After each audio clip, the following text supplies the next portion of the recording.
Hey, salut la gang, c'est toujours un plaisir de vous retrouver cette semaine encore pour un nouvel épisode.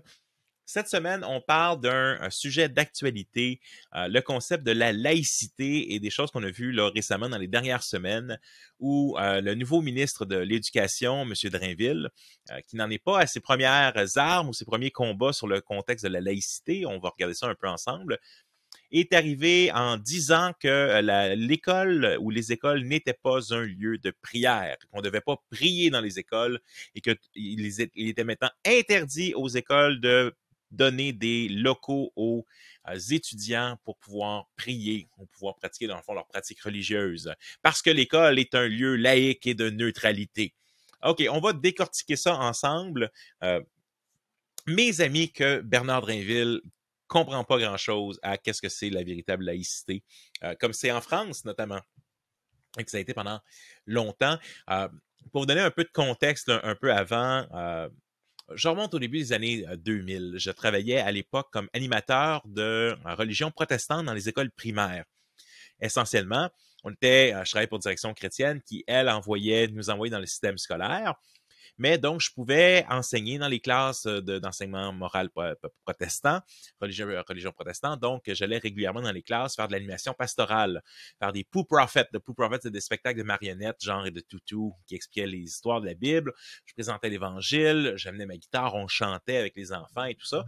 Puis, j'avais aussi une action dans les écoles, c'est-à-dire, je peux aller sur des sorties avec les étudiants pour être un adulte supplémentaire ou être là pour les Olympiades ou donc avoir un club d'échecs, un club d'impro, donc des choses comme ça. Donc, j'étais impliqué dans la vie un peu des écoles, comme ça, une journée, là, semaine par école, ce qui est pas beaucoup, mais bon, c'était quand même ça. Et on est arrivé avec, donc en 2000, avec l'abolition du cours de religion protestante et du cours de religion catholique et du cours de morale. Il y avait le rapport parent, il y avait un rapport qui avait été fait essentiellement, puis ce qui ressortait, c'est que les parents voulaient que la religion reste à l'école. On est donc en 2000, la Révolution tranquille, c'est à peu près dans les années 60, 70, avec toutes ces répercussions, où le Québec a décidé de mettre de côté la religion catholique comme une structure étatique.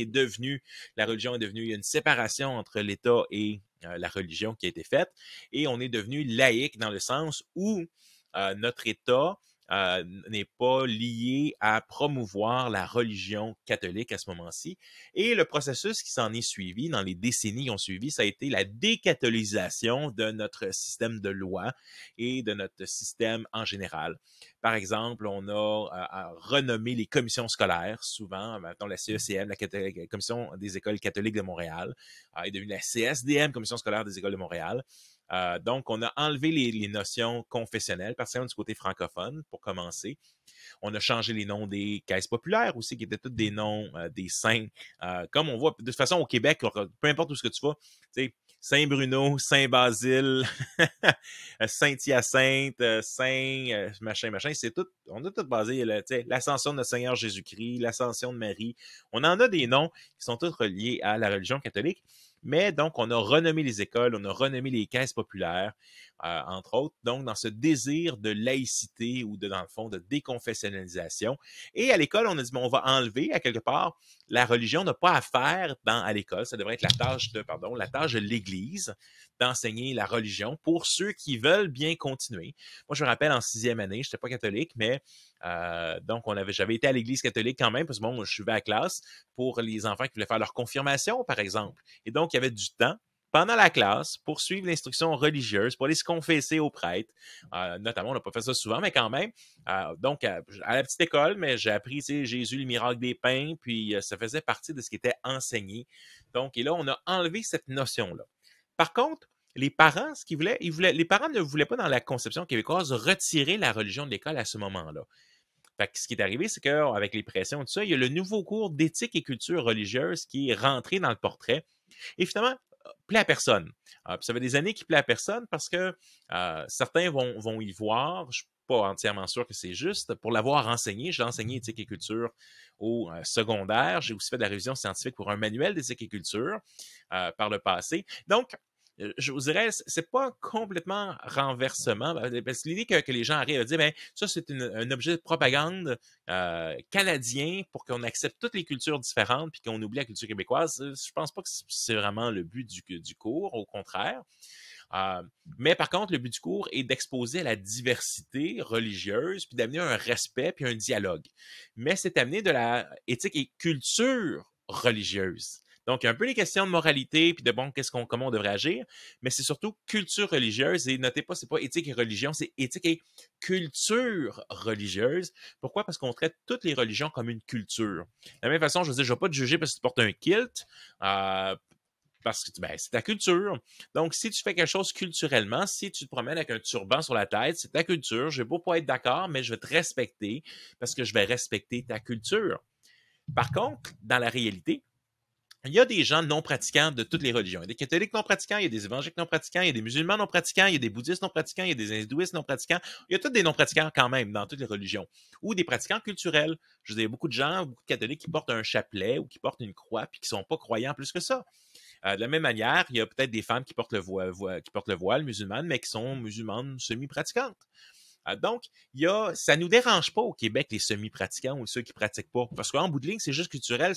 Tu veux pas m'évangéliser, tu veux pas m'islamiser, tu veux pas me faire changer d'idée.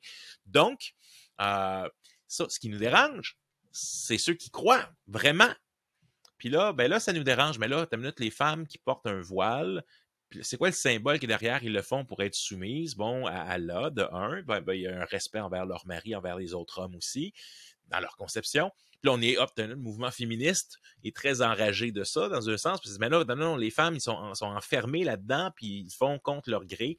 Ou s'ils le veulent, c'est parce qu'ils sont brainwashés. Fait qu'il faut les sortir de là.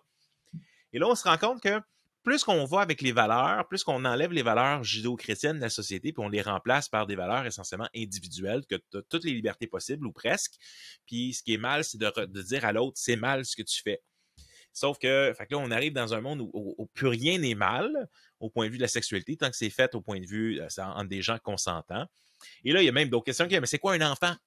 Qui décide c'est quoi un enfant, puis c'est quoi l'âge de raison. Puis là, bon, il y a des arguments qui vont être faits pour dire, ben, pourquoi est-ce qu'on ne descendrait pas l'âge de consentement pour qu'un enfant puisse avoir une relation sexuelle avec un adulte, si c'est consentant, si... Et là, on arrive à plein de situations où on a enlevé Dieu de l'équation, on a enlevé qu'est-ce qui donne la valeur aux gens de l'équation, on a enlevé qu'est-ce qui est le bien et le mal pour le remplacer par qu'est-ce qu'on pense qui est bien puis mal. Puis là, on est une gang de personnes qui pensent des choses différentes. Donc, revenons à la laïcité. Donc, début des années 2000, tu as cette éthique et culture qui rentre, qui essentiellement dit, ben, tout le monde a raison, puis tout le monde a tort en même temps, puis c'est pas trop grave. Donc, ça relativise toutes les religions au niveau de dire que c'est tout de la chenoute, grosso modo, mais culturellement, c'est cute. C'est un peu le gros message là, qui est donné en éthique et culture. Beaucoup de gens veulent se débarrasser du cours pour plusieurs raisons. On pourrait dire, non, on n'a pas besoin de ce cours-là. On peut faire un cours de philo. On peut faire donc un cours historique sur les grandes religions. Tu sais, il y a plusieurs choses qu'on pourrait faire qui seraient plus pertinentes peut-être que ce cours-là. Et ça, ultimement, je suis d'accord que peut-être même une vision historique ou plus historique des religions, des histoires pourrait aider, parce que quand on comprend l'histoire de quelque chose, ça nous aide à comprendre un peu les gens et la culture, puis à interagir aussi avec. Tu as la fameuse charte des valeurs. Vous avez peut-être entendu parler de ça. C'est quand le gouvernement Marois, et Pauline Marois va être derrière la réforme scolaire là, dans la fin des années 90, mais elle est aussi derrière la réforme des noms des écoles et ça, parce qu'elle poussait vraiment pour une version de la laïcité, qui est à dire de la séparation entre l'État et l'Église, qui va plus loin que la France va aller. La France, par exemple, avait déjà enlevé tous les symboles religieux, par exemple, pour des personnes en autorité. Donc, si tu es un policier, si tu es un juge, tu ne porteras pas un signe religieux parce qu'il y a une neutralité là. Par contre, en France, tout le monde est libre de pratiquer sa religion. Puis, je veux dire, si en bout de ligne, je veux louer un local, puis ça, c'est le cas. Je regarde, au cégep, on louait des locaux pour les groupes bibliques universitaires. On louait un local en tant qu'association, en guillemets, étudiante, qu'on soit reconnu ou pas. Je loue un local. On prie ensemble, on chante des chansons, puis s'il y a d'autres gens qui veulent parler de la Bible avec nous, ils sont les bienvenus. Ben, c'est quoi le mal là-dedans? Ça fait pas que l'école, c'est qu'elle doit pas donner un favoritisme envers une religion ou une autre. La laïcité, c'est que l'État ne donne pas de favoritisme envers une personne. Salut tout le monde, j'aimerais ça profiter de ce moment pour t'inviter à t'inscrire à ma toute nouvelle lettre de nouvelles Samedi de Grandir. C'est quoi Samedi de Grandir? Ben, c'est un courriel qui sort tous les samedis. C'est court, mais tu y retrouves des idées qui me font réfléchir, des liens, des choses que je regarde, des citations de livres, des idées de lecture. Donc, c'est un court courriel, c'est une dose hebdomadaire d'inspiration, de formation et de goût d'être en mission. Et tu peux t'inscrire à www.missionnel.org/samedi. Donc, www.missionnel.org/samedi. Et pourquoi t'inscrire? Bien, une des raisons, sur les réseaux sociaux, souvent Facebook, avec son algorithme et tout ça, fait qu'on ne voit pas nécessairement tous les contenus qui nous intéressent ou les gens qui veulent nous suivre, mais on ne voit pas tous ces contenus-là. Mais en t'inscrivant à la lettre de nouvelles, c'est la façon de rester en contact. Tu peux même avoir un lien aussi pour communiquer avec moi. Si tu as des idées de podcast ou des commentaires ou autres, mais je t'invite aussi à m'écrire. Alors, Samedi de Grandir, c'est une dose hebdomadaire pour toi. Eh bien, va t'inscrire maintenant et je te souhaite un bon retour d'épisode.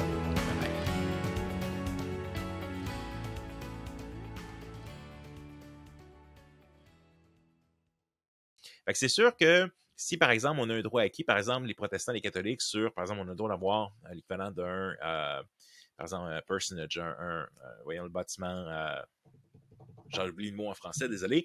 Par exemple, c'est un bâtiment, la maison du pasteur, par exemple, est exempte de certaines taxes municipales, scolaires ou autres. Mais oui, à quelque part dans une société laïque, c'est un peu bizarre comme truc. Je l'apprécie en tant que pasteur, en tant que missionnaire, d'avoir certaines exemptions de ce style-là, mais dans la réalité, si la loi pourrait être changée à mon nez, ben pourquoi est-ce que je privilégierais les catholiques, les protestants, puis pas les autres? Puis qu'on n'est plus un peuple catholique, on n'est plus un peuple avec une racine judéo-chrétienne, des choses comme ça. Donc, la laïcité, ça serait dire, je ne donne pas de favoritisme. Mais ce que ça veut dire à ce moment-là, c'est que je vais louer mon bâtiment, que ce soit l'hôtel de ville, que ce soit l'école ou autre, je peux la louer, mais que tu sois musulman, chrétien, juif, athée, un groupe de tricot, c'est toutes les mêmes règles. Puis oui, tu vas pouvoir le louer. Mais là, ce qu'on est en train de dire, parce que tu crois dans une religion, là, tu n'as pas le droit de louer un local, parce que l'État ne veut pas. La version de la laïcité que le PQ a avancée pendant longtemps, avec sa fameuse charte des valeurs, c'était « Veuillons enlever la religion de nos yeux, qu'on ne la voit pas ».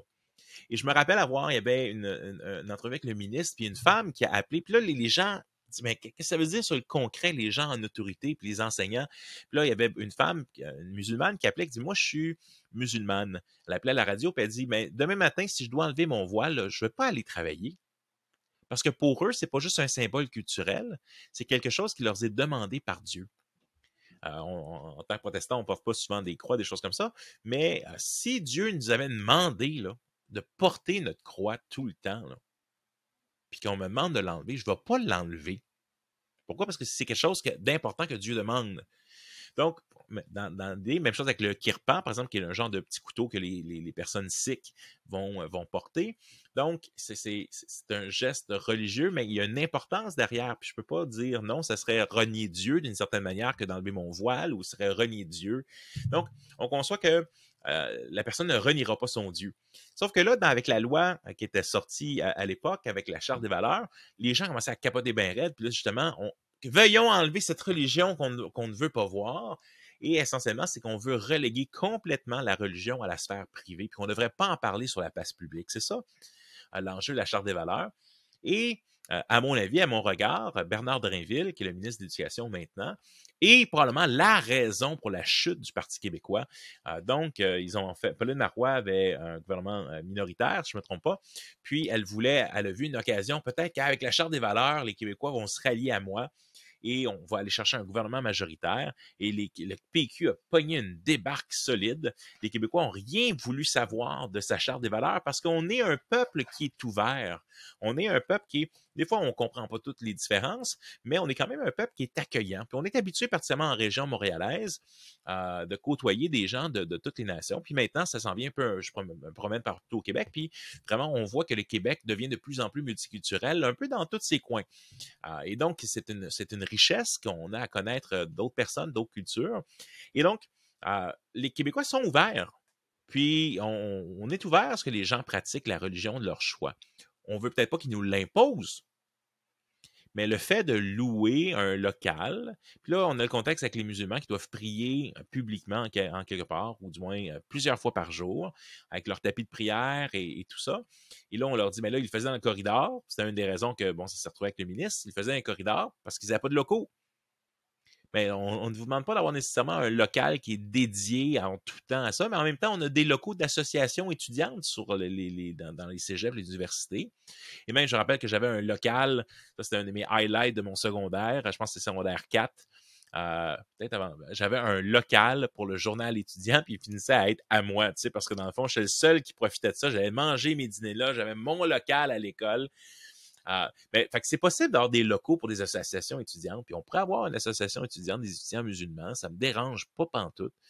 Pourquoi? Parce que tu vas avoir une association des étudiants gays et lesbiennes, tu vas avoir une association des étudiants transgenres, tu vas avoir une association des joueurs d'échecs, une association. C'est comme, ça devrait être tout pareil, puis on ne devrait pas faire de discrimination. Par contre, est-ce que l'État, est-ce que l'école peut dire on ne permet pas à des religions de faire du prosélytisme sur les places publiques dans les cégeps, les universités, les écoles secondaires? C'est-à-dire, quand j'étais jeune, quand j'étais plus jeune, on avait des tables de livres au cégep. On demandait la permission d'avoir une table de livres, puis les gens qui étaient intéressés, je me rappelle à l'Université de Montréal, il y avait une table de livres, puis c'est là que j'ai reçu un Coran, puis j'ai pu discuter avec les musulmans qui étaient là. Fait que je veux dire, ça, à la limite, c'est possible de dire non, on ne veut pas que ce soit un lieu de promotion, mais on ne peut pas dire que les gens ne peuvent pas pratiquer. Ça ne fait pas de sens. Parce que les gens vont pratiquer pareil. Ça veut dire que tu as une alarme, bien sûr, ça ira pas jusque-là, là, mais on met une alarme, là, puis s'il y a quelqu'un qui commence à prier, une lumière rouge qui porte, puis le sniper 3, il l'endort, puis il le met en prise. Ben voyons donc. On va pas faire une police de la pensée, mais on comprend, là, j'exagère, mais mon point, c'est juste de dire, ça n'a pas de bon sens. Et cette volonté de cette laïcité qui nous est forcée dans la gorge, ça représente pas le peuple québécois. Et je crois que la loi 21 aussi, et qui va être fightée si M. Trudeau, en période d'élection, était un peu je ne sais pas si je vais la fighter ou pas, mais la réalité, c'est que le fédéral va le fighter.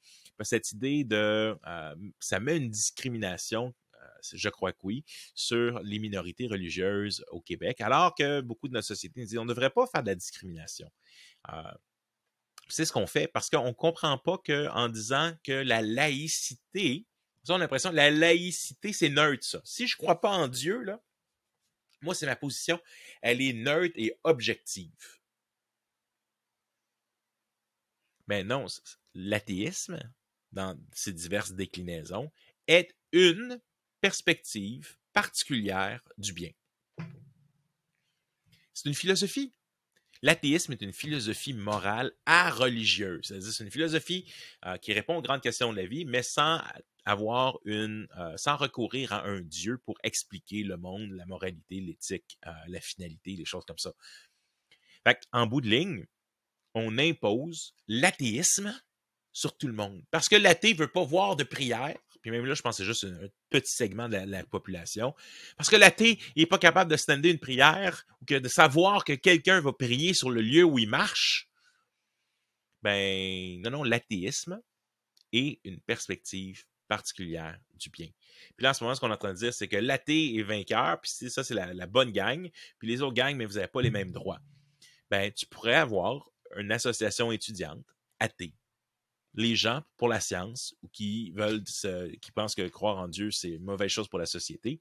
Et je me battrais pour qu'ils puissent avoir la chance d'avoir leur association étudiante. Pourquoi? Parce que dans un monde laïque, dans un monde multiculturel, pluraliste comme on est, c'est d'accepter qu'il y a des gens qui pensent autrement que moi. Par contre, on peut être en débat ensemble. On peut discuter. Je me rappelle qu'on a organisé des débats au cégep là, sur la question de Dieu, la question de la science, la question, on a invité des gens, puis on a eu des présentations. Donc, c'est un lieu, justement, l'unité dans la diversité. Université, unité et diversité. C'est un peu cette idée-là d'ouvrir nos horizons, alors que on veut masquer cette religion partout. Et j'avouerai, je ne comprends pas, je ne veux pas faire de la politique pour faire de la politique, je ne comprends pas M. Legault d'avoir été chercher M. Drainville un, avec qu'est-ce qu'il a fait avec la chute du PQ, puis deux, parce que sa vision et son attitude en chambre même, où, tu sais, bon, il est parti un peu là, outré il y a quelques semaines, parce que, bon, avec toute la chute du troisième lien, donc c'est un projet que le gouvernement promettait depuis vraiment, vraiment, vraiment longtemps. Il en a fait une clé de sa plateforme électorale il y a quelques mois à peine, et tout d'un coup, pif, une fois qu'ils ont été élus majoritaires, ils ont tassé ça, on fera pas ça. M. Drainville était un de ceux qui avait fait la promesse forte de ce troisième lien. Fait que, je ne sais pas exactement qu'est-ce qu'il a apporté au milieu de l'éducation. Mais c'est des valeurs chez le PQ qui avaient été fortes quand même, cette idée de déconfessionnaliser les écoles. Puis je crois qu'en bout de ligne, c'est une bonne chose, parce que si la société n'est pas catholique ou n'est catholique que de nom, ben ça donne pas grand-chose aux gens de leur faire croire qu'ils sont catholiques quand ils le sont pas. Fait que je vois pas un ajout de parler de religion à l'école. Je vois pas le retrait comme quelque chose de négatif non plus. Je pense qu'on devrait enseigner un cours plus d'histoire, de philosophie sur les différentes religions, d'une perspective qui est neutre, bien que l'être humain qui l'enseigne ne l'est pas toujours, puis ça se voit assez facilement quand tu écoutes des profs d'études d'éthique et culture ou autres. C'est des occasions de faire réfléchir les étudiants, de les amener un peu plus loin pour penser plus un peu comme nous. Mais ça, c'est ce qui se passe sur le concret. C'est ce que j'ai vu de mes yeux et entendu de mes oreilles. La laïcité, je crois que, puis on peut écrire à notre député, on peut parler avec des gens pour justement dire, écoute, il y a quelque chose qui ne fonctionne pas dans la version que M. Drainville veut avancer. C'est pas ça la laïcité, puis ça représente pas qui on est comme Québec.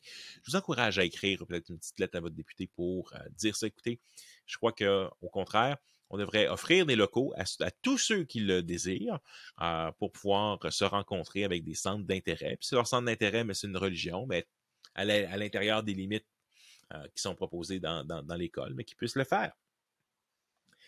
Nous, en tant que chrétiens, comment est-ce que cette réflexion de la laïcité vient nous impacter? Je vous dirais qu'on finit par croire ce mensonge qu'il faut se taire. Que c'est pas correct de parler de religion en public. Puis les gens commencent à capter cette idée-là, mais non, c'est correct d'avoir un discours, sois toujours prêt à défendre la raison de ta foi avec douceur et respect, comme nous dit l'apôtre Pierre. Donc, soyons prêts, parlons, soyons audacieux dans nos questions, dans notre intérêt pour les gens, mais parlons-en et soyons fiers. Soyons fiers d'être chrétiens. On a raison d'être fiers d'être chrétiens. Est-ce qu'il y a des mauvais coups dans l'histoire du christianisme? Oui, certainement. Puis ça, on dénonce ces choses-là. Mais on est fiers de Jésus. Puis on est fiers du message d'espoir qu'il peut apporter pour les gens puis des vies qu'il peut transformer. Soyons fiers, levons la tête haute, les amis. Puis, je vous dirais que partageons ces choses-là avec nos enfants aussi. Partageons que c'est correct de vivre sa foi. C'est correct de partager. Puis c'est correct que c'est pas quelque chose, puis de garder cet esprit d'ouverture aux autres aussi dans ce contexte-là. Fait que la laïcité, qu'est-ce qu'on peut faire? Ben, embarquons pas dans le train avec toutes les autres en pensant que la laïcité, c'est la neutralité et que l'athéisme et cette neutralité, ce n'est pas. C'est une conception. On a tous une conception. Personne n'est neutre. On part tous de quelque part quand on réfléchit. Alors qu'on puisse parler, continuer de parler, le faire avec sagesse. Des fois, et c'est pas nouveau que l'État va vouloir étouffer le christianisme, mais ne nous laissons pas étouffer. Ça ne veut pas dire je pense dans une société laïque, c'est pas de demander la primauté de notre religion, notre groupe sur un autre. C'est d'avoir les droits liés à la liberté d'expression, les droits liés à la liberté d'association, qui est aussi un autre droit important. Alors, écoutez, c'était ma réflexion sur la laïcité dans le contexte québécois. Donc, j'espère que ça vous a été utile un peu pour réfléchir à ce qui se passe de ce temps-ci, puis être capable d'en discuter, peut-être avec d'autres personnes autour. Encore une fois, peut-être écrivez à votre député, mentionnez qu'est-ce que vous pensez sur cette question pour justement que le Québec réalise les écoles et les politiques, comme on dit, sont influencés par les gens qui chialent. En guillemets, ben, nous, on va pas chialer, on va le dire avec gentillesse. Mais pourquoi? Parce qu'ils ont peur que, mais si quelqu'un pense ça, il y en a beaucoup d'autres qui pensent ça.